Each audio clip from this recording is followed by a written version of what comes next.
Hey, Soul Survivors. This is a response to a viewer topic. It says, not all people with MPD are abusers.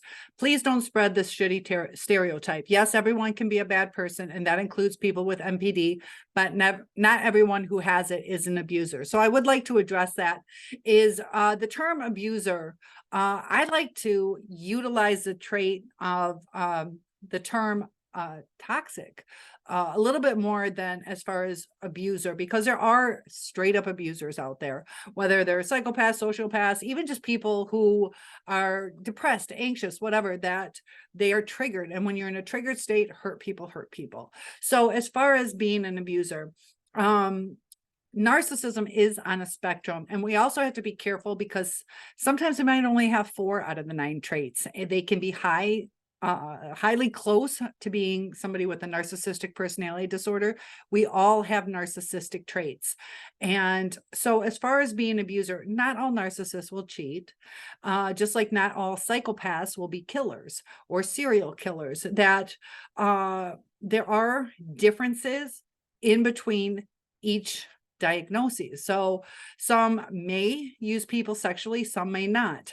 Some may use people for finances, some may not. So are they abusers? So some straight up are. There's no doubt about it. Some straight up are. Some are very conniving, but there are some that don't realize what they're doing. Some when they go through a mortification, which is an extreme trauma to where they feel like they've lost everything, they realize things aren't working, that maybe they need to change, or in older age, now they realize they have to be dependent, or all their resources are gone, that they realize that they have to kind of accommodate. So as far as being toxic, it's a bad dynamic. They do like to lie, so there are times that they're going to try not to, but during extreme times is usually when they will resort to that. So they can try to change. They can, okay, yeah, I didn't take the garbage out. So they're like, ugh, I should have. It's easier to lie, but I will own up to that. It's going to be really hard for them when they get caught in extreme situations to where their fear of abandonment could kick in, to where when you fear abandonment, what's interesting is the things that we fear is a lot of times the things we manifest. So let's say they fear that you're going to abandon them. So if they told the truth, let's say I cheated, that they're going to fear you're not going to work through it. So they don't even give you a chance to see where it's going to go. They're going to assume what's going to happen, or they're going to bring resources from their past, like that happened to my friend and their wife left, so this is probably going to happen to me too. It can be male, female, but the narcissist is struggling with things in their mind. So just like if I'm like, I think you're fat and ugly, and I said it, that's abusive. If I think it in my head, it's not going to hurt you, but they're not being their true self. So they're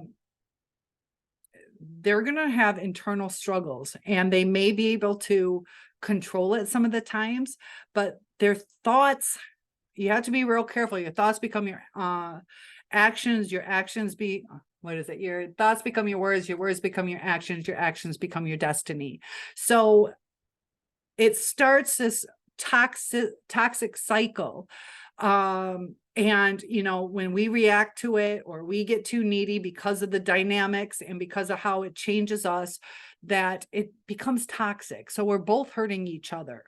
And if you stay strong, if you know how to set boundaries, if you don't have that fear of abandonment, where it's like, hey, this is how it is, and the decision is up to them if they agree to it or not.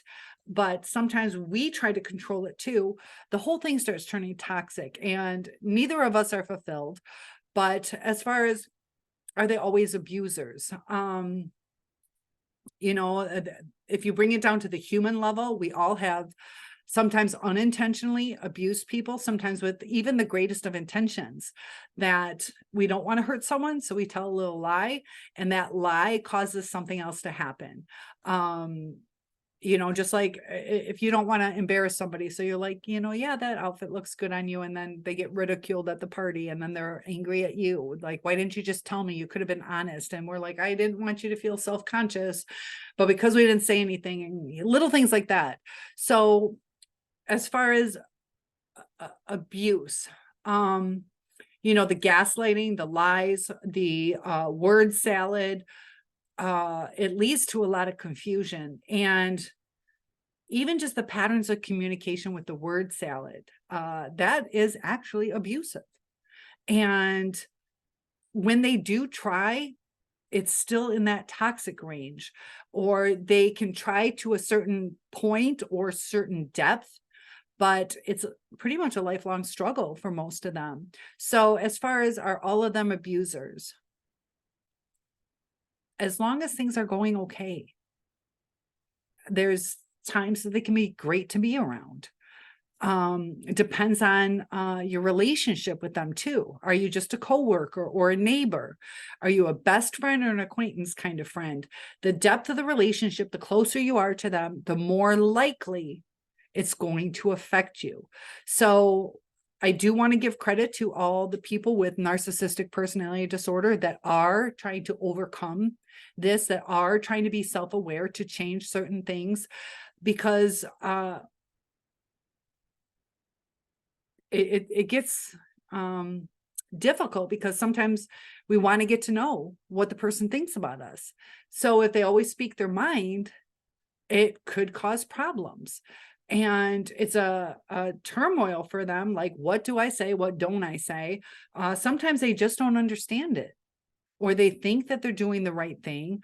There are a lot that work really hard to where they're providing financially, or going above and beyond in certain aspects, and they don't see the other aspects. So when they have a lack of empathy or a lack of emotional connection, the relationship, if it's superficial, it can float.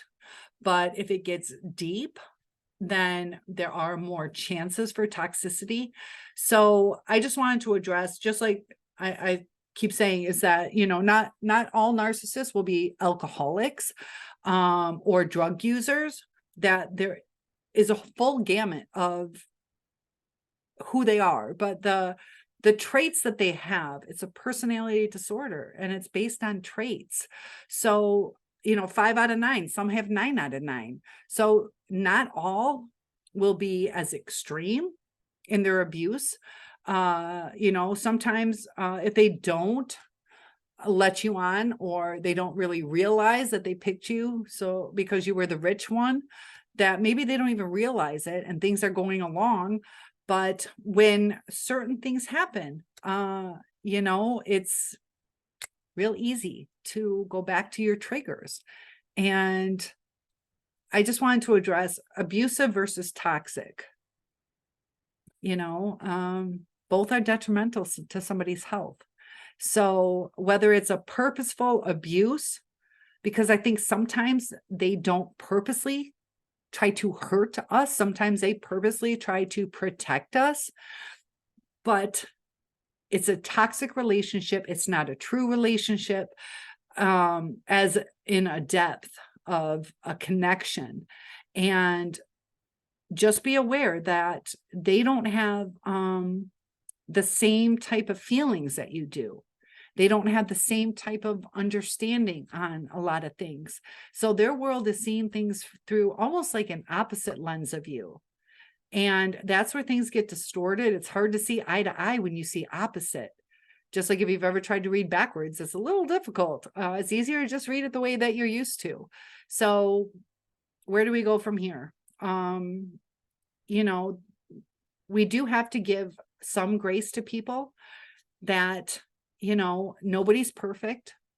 But that's where the boundaries come up, is, if you give somebody with narcissistic personality disorder a chance, don't enable them. And that can be hard. So if you have your boundaries, they respect the boundaries, you might be okay.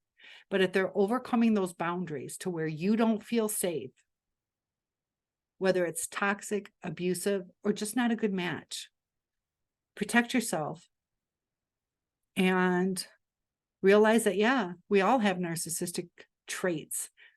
But if you're feeling unsafe, or you're starting to feel sick, or it's starting to affect your mental health, that's your body warning you that something's not right. So I just wanted to address my viewer that there are some toxic traits that they control them, that's different, but not all of them abuse in the same way. And can they change? Some can, but when there's extreme stress, the true colors will show. So if they've changed, you'll see those true colors, and if they haven't changed, you'll see those as well. Thanks for watching. One-on-ones are available. Topic requests are always welcome. Please comment, like, and subscribe. The likes and the comments help grow the channel, and I'll see you soon.